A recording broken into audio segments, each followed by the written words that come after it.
In this video, I'm going to explain ancient Greek boxing, a violent and bloody sport which eventually led to modern boxing we know today.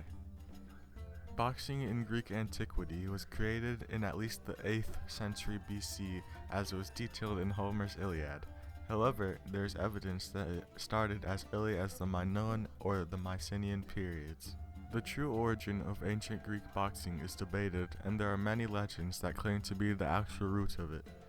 One legend claims that the ruler Theseus created a kind of boxing in which two men had to sit face to face and trade punches until one of them died.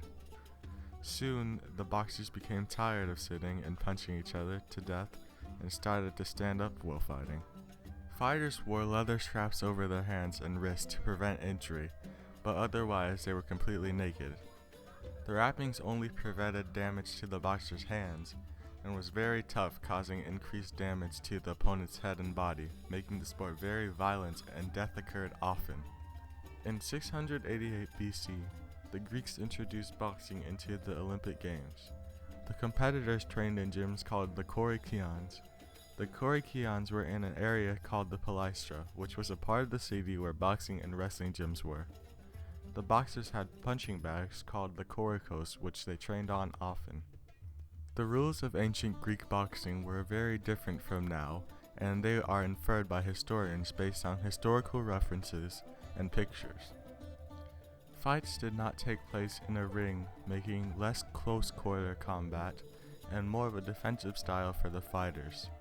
Also, there were no weight classes because the Greeks believed that any man, regardless of strength or muscle, should compete with each other. In theory, a competitor could fight against someone 100 pounds larger than him. There were no rounds or time limits, and victory was only decided when a fighter either gave up by raising his finger in the air or if they lost consciousness. Sometimes, the boxers would choose to throw punches at each other undefended if the battle was going on for too long. In addition, fighters could strike each other if the fight got on the ground, similar to ground and pound in MMA.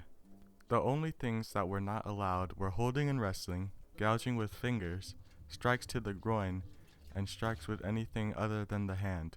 Otherwise, everything else was allowed.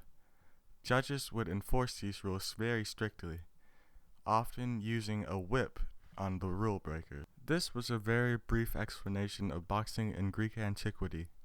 Many components of this sport shaped what we know as boxing today.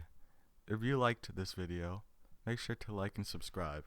Also, tell me in the comment section what you found most interesting about ancient boxing. Until then, see you next time.